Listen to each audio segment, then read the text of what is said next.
En el discurso del presidente, él habló de crecimiento, que es la cantidad de gente que ha salido de la pobreza o que ya estamos dentro de lo que es el sector medio. ¿Usted entiende que hemos crecido? Y en San Juan, ¿usted entiende que San Juan ha crecido en lo que tiene que ver en lo económico principalmente? Fíjense, la agricultura, ahí lo muestra, creció. Sí. Pero todavía San Juan, en términos, ya esto es muy personal, no ha desarrollado las potencialidades que tiene en términos del sector agropecuario. Mucha tierra, mucha agua, mano de obra. No hay aprovechamiento. Exactamente. Esto pudiera ser, volver a ser el granero del sur. Y la producción de alimentos que se generaría aquí pudiera alimentar hasta otros países por la cantidad de terreno que hay. Pero el problema del crecimiento y que afecta a los pequeños productores y medianos es que la economía se ha ido concentrando. Fíjense ustedes que muchos productores de pollo, por ejemplo, aunque San Juan no es una provincia productora de pollo. Pero tenemos ya unas cuantas. Sí, ya se están haciendo pininos. Sí. Sí, pero la producción fundamental está en Moca, el Distrito Nacional, es decir, en Santo Domingo, está en La Vega y Santiago. Sí, en el norte donde está el norte, ahí es que está la gran producción. Inclusive aquí hay algunas granjas que están instaladas en Baní, pero que pertenecen a los productores, a las corporaciones avícolas que son del Cibao. Entonces, ellos, fíjense ustedes que, para decirte ese sector que lo estoy estudiando, que han salido muchos pequeños y medianos productores han salido de la producción. Sin embargo, el sector ha crecido significativamente y suple la demanda nacional en su totalidad. Inclusive producen para exportar. Para Haití fundamentalmente. Sí. Pero la producción nacional se suple el consumo nacional de la producción del país. Porque hay inclusive hay hasta sobreproducción. Pero ¿qué pasa? Que se ha ido concentrando en las grandes corporaciones que de manera oligopólica, porque el mercado dominicano fundamentalmente es oligopólico o monopólico. Explíquemele un chin a los televidentes en su casa, principalmente a los padres y madres de familia que en este momento están escuchando, ¿para qué eso de que oligopólico o monopolio? Pero oligopolio. Fíjense, los pollos. Sí. ¿Cuántos productores hay? Hay muchos engordadores de pollo, por ejemplo, decenas. Sí. Pero quienes producen, que tienen economía de escala, quienes producen grandes cantidades y que manejan inclusive el sector con los pollitos bebés y con la genética, que ahí es que está la parte clave, son 2 o 3 empresas grandes. Entonces, eso hace que la concentración esté en manos de unos cuantos grupos. Por ejemplo, en el sector telecomunicaciones, que crece, genera poco empleo porque es más tecnológico, sí. También un oligopolio. Usted tiene 4 o 5 empresas que tienen control total de la telecomunicación. Pero, por ejemplo, antes nada más estaba una sola empresa. Y eso era entonces que un monopolio. La producción de cerveza estaba en un monopolio. Llegó una empresa extranjera que tenía el 10%, la otra tenía el 90% del mercado, era un oligopolio. Pero entonces la empresa extranjera, como el capital es de brasileño, y es la 5ª empresa más grande del mundo, absorbió a la empresa de nosotros. A la criolla. A la criolla. Entonces se convirtió de nuevo en un monopolio. Entonces nosotros vivimos una economía oligopólica o monopólica. Entonces los pequeños productores y los pequeños y los medianos se ven afectados por esas grandes empresas que en el sector de avícola, en el sector ganadero, pecuario, en determinados momentos, por ejemplo, la producción de leche, no la producción, sino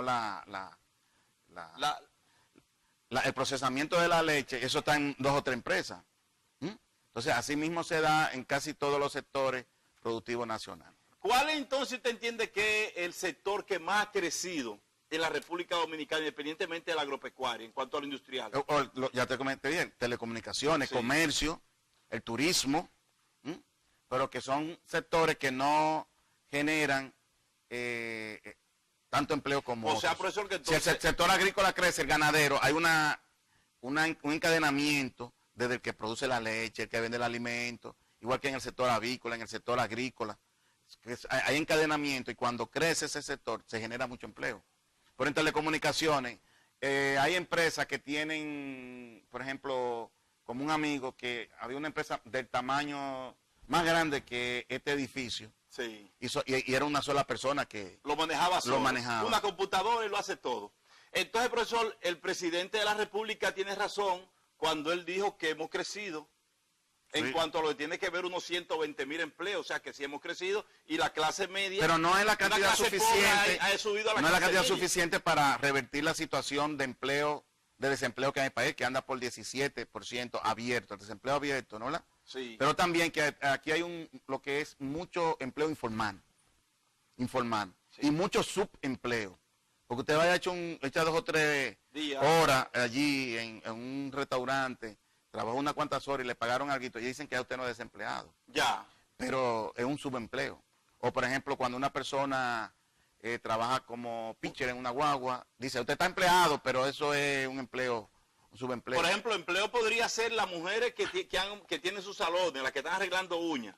Esas son del sector de la micro y pequeña empresa, ¿verdad? Que son personas emprendedoras, ponen su pequeño negocio. Pero fíjense, algo que dijo el presidente es que se habló de la clase media. La clase media es un concepto sociológico, no económico. Sociológico. No hay un solo libro que hable de clase media, de economía. Eso no existe. No, en economía, eso en sociología sí se habla. Sí. Pero cuando se dice que se saca una persona de la pobreza, es que en términos monetarios va a recibir el equivalente a $2 diarios la familia. Por encima de esos $2 ya se dice que no pobre, pero no es que sea clase media. Pero es que con $2 no se come, profesor, en este país. No, por persona, diario. Vale. $2. Pero, es decir, usted tiene que ver desayuno, comida y cena. Ya. Pero también usted tiene que cubrir básicamente el alojamiento donde usted duerme. Donde vive, y recordar que la mayoría de las familias aquí tienen entre 3 y 4 niños. Sí, entonces, si son 3 o 4, entonces multiplíquelo por $2 cada uno. Entonces, usted sabe lo que puede pasar. Fíjense lo que sucede. Clase media, para usted decir que usted es clase media, usted tiene que tener un ejercicio, hacer el siguiente ejercicio. Si usted puede pagar una hipoteca de 15,000 o 20,000 pesos mensuales, más tener su hijo en un colegio de 2,000, 3,000 o 5,000 pesos, más un carro, y mantener un carro que usted esté pagando un préstamo, ¿no, verdad? Sí. Del carro entre 10,000 y 15,000 pesos o 5,000. Entonces, si usted suma eso, entonces yo le hice un cálculo de unos 36,000 pesos por lo menos. Póngale 36,000, pero entonces eso estamos hablando de la hipoteca, del carro, del préstamo del carro 15, y lo del niño. Sí. Entonces, el clase media consume alimentos de clase media. Entonces no consume lo que llaman popularmente pica pica, sardina. No. Come carne de res, come pollo. Rey pollo, si come productos, consume alimentos de clase media. Entonces, usted tiene que buscar entre 30,000 pesos más, o de 30,000 a 50,000 pesos más. Entonces, a los 36, súmele 30,000 más, son 66,000. 66,000. Entonces, usted decir que clase media, inclusive clase media baja, porque hay una clase media baja, clase media alta. O sea que también están escalonadas dentro de esa clase. El pantalón le queda muy grande a mucha gente. Sí. Profesor, usted con un sueldo de 10,000, 20,000 pesos, usted no es clase media para usted ir a la pizzería que está aquí. No puede comerse una pizza. Por eso es que en San Juan de la Maguana no hay mucha clase media, por ejemplo. ¿Por qué?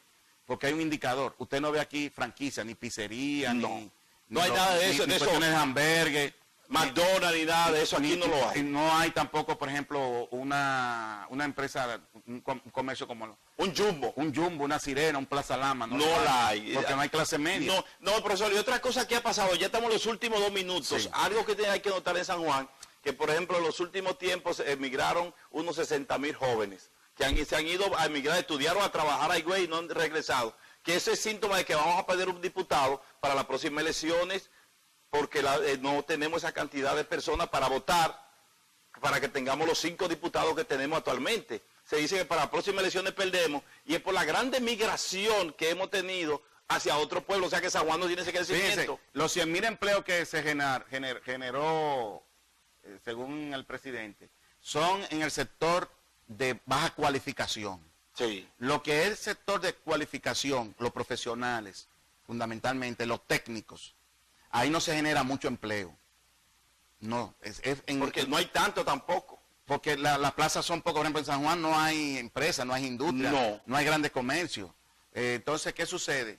Que como no reciben ingresos cónsonos a su preparación, a su calificación, tienen que trasladarse a otros sitios. Tienen que emigrar. Pero evidentemente, el profesional tiene la posibilidad de conseguir ingresos superiores al que no está cualificado. Profesor, Sí. usted tiene demasiado que dar en la cabeza, usted tiene demasiado que dar. Señor, esta ha sido la clase de economía que ha dado el profesor Bernardo Melo Irán, PH, graduado en